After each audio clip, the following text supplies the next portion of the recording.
नमस्कार मंडळी, मी सायली, तुमची जवळची मैत्रीण। आजचा जो व्हिडिओ आहे हा जरासा वेगळा आहे।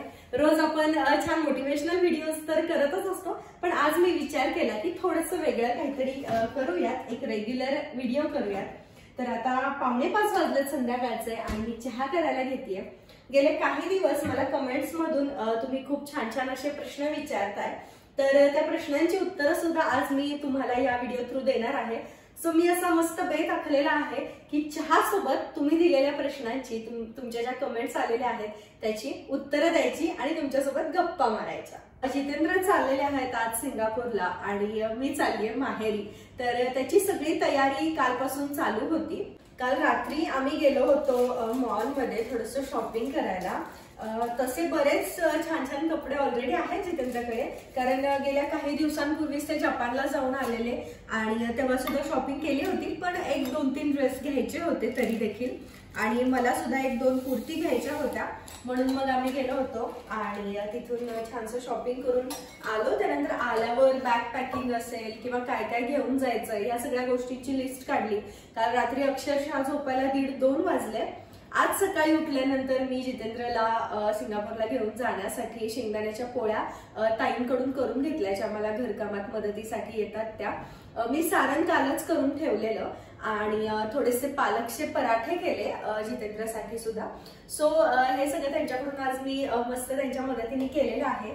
आज रात्री आम्ही निघतोय 10:30 वाजता माझी बस आहे आणि जितेंद्रची फ्लाईट जी आहे ती 2 वाजता आहे, त्यामुळे मग मला जितेंद्र ड्रॉप करतील आणि मग पुढे जातील असा आमचा प्लॅन आहे। बरंचसं पॅकिंग करायचं होतं आणि घरामध्ये ज्या गोष्टी खराब होण्यासारख्या आहेत तर त्या सुद्धा मी घेतलेल्या आहेत गावी घेऊन जाण्यासाठी। नेहमी असंच होतं की गावी चाललं की घरामध्ये जे काही खराब होणारा असेल सामान ते घेऊन जावं लागतं, नाही तर मग ते घरात नास होतं किंवा घरामध्ये त्या गोष्टींचा वास यायला लागतो। सगळं व्यवस्थित पॅक आहे का हे सगळं बघायचं होतं।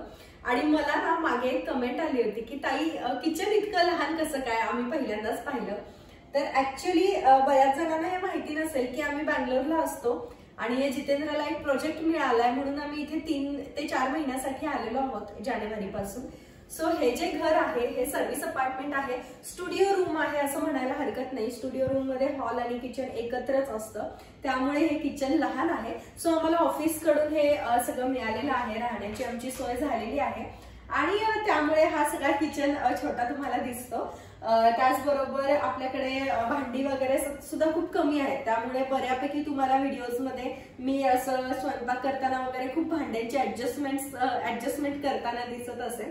आणखीन एक मला कमेंट आली होती, त्यामध्ये प्रीती ताई, त्यानंतर पल्लवी ताई आणि सचिन दादा यांचं असं म्हणणं होतं की ऍक्च्युली मला असं वाटतं की सचिन बोरावके हे कोणत्या तरी ताईंच्या मिस्टरांचं किंवा भावाचं आयडी वगैरे असेल, तर या तिघींचं असं म्हणणं होतं की आम्हाला मैत्रिणी नाहीयेत आणि आम्ही एकटं पडल्यासारखं वाटतं। सो मैत्रिणी कशा गोळा करायच्या, कारण जे काही लोक आहेत ते सगळे इतरांची उणीधुनी काढतात, मग त्यांच्यामध्ये जावंसं वाटत नाही, एकटं वाटतं।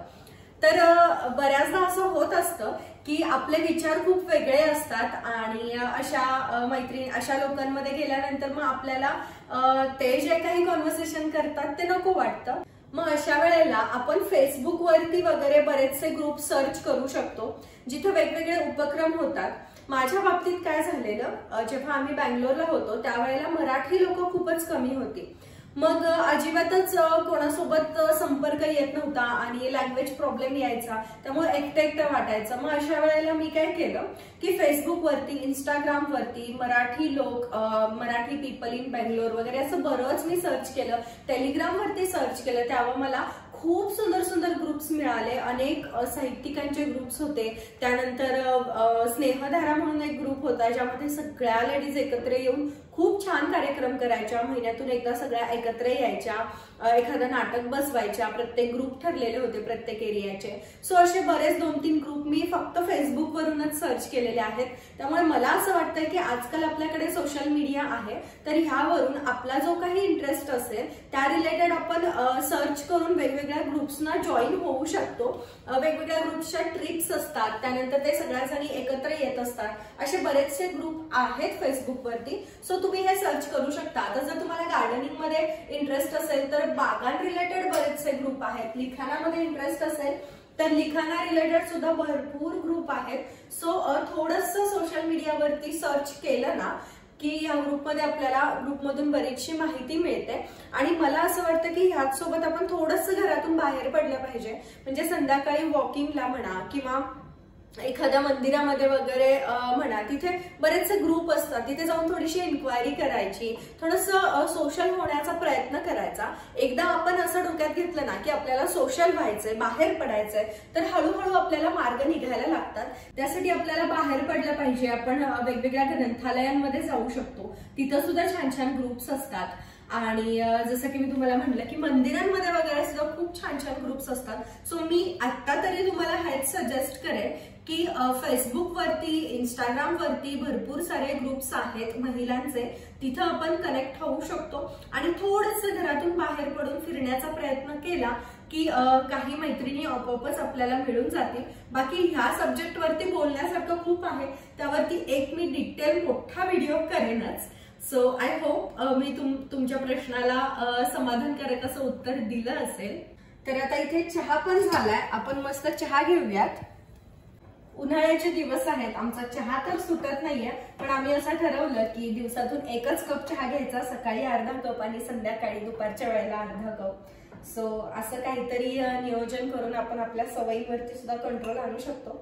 आणखीन एक मला एका ताईंची कमेंट आली होती. आय गेस त्यांचं नाव आहे अश्विनी म्हणून. अश्विनी ताईंचं असं म्हणणं होतं की कधी कधी आपण खूप जास्त मोटिवेटेड होतो आणि मग आपल्या आजूबाजूला असे लोक असतात की ज्यामुळे आपल्याला पुन्हा असं वाटायला लागतं की अरे इतकं सगळं करून काय फायदा, आणि तू कोणती पुस्तकं वाचते हे मला नक्की सांगशील. तर असं होत असतं की कधी कधी आपल्या घरामध्ये सुद्धा खूप टॉक्सिक पीपल असतात, खूप निगेटिव्ह लोक असतात आणि त्यामुळे आपल्या मोटिवेशनचा काही उपयोग होत नाहीये असं आपल्याला वाटतं. सो यावरती ऑलरेडी मी एक व्हिडिओ केलेला आहे. त्याची लिंक मी डिस्क्रिप्शन मध्ये देते, तुम्ही नक्की बघा. आणि यावरती आणखीन एक वेगळ्या स्वरूपाचा व्हिडिओ करण्याचा मी नक्की प्रयत्न करेन. आजच्या या व्हिडिओमधून मी ह्या प्रश्नांची उत्तरं देते की मी कोणती पुस्तकं वाचते. सो मला जी सेल्फ ग्रोथ असणारी सांगणारी पुस्तकं असतात ती जास्त वाचायला आवडतात. त्यामुळे मला वाटतंय की पॉवर ऑफ सबकॉन्शियस माइंड असेल किंवा law of attraction, the secret, वेगवेगळे रहस्य असतील अशी पुस्तकं मी वाचलेली आहेत. मराठीमध्ये म्हणाल तर मग मराठीमध्ये मी वपू काळेंची पुस्तकं वाचली आहेत. न पाठवलेलं पत्र हे पुस्तक वाचलेलं आहे. त्या पुस्तकाच्या प्रत्येक पानावरती अशा गोष्टी आहेत की तुम्ही पुस्तक कोणतं उघडा आणि कोणतंही पान वाचा, इतकं छान वाटतं आणि काहीतरी मेसेज आपल्याला मिळतो. छोटे छोटे लेख आहेत, छोट्या छोट्या गोष्टी आहेत त्या पुस्तकामध्ये. अगदी तसंच वपू काळेंचं वपुर्झा म्हणून पुस्तक आहे. या पुस्तकामध्ये सुद्धा कोणतंही पान तुम्ही काढा, तुम्हाला काही ना काही मोठा संदेश मिळतोच. सुधा मूर्तींची पुस्तके मी वाचते. वाचनासोबतच मी बऱ्याचदा काय होतं, आपल्याला वाचायला पुरेसा वेळ मिळत नाही म्हणून मग मी युट्यूबवरती वेगवेगळ्या पुस्तकांच्या समरीज ऐकत असते. त्यामधून सुद्धा आपल्याला खूप पाहायला मिळतं.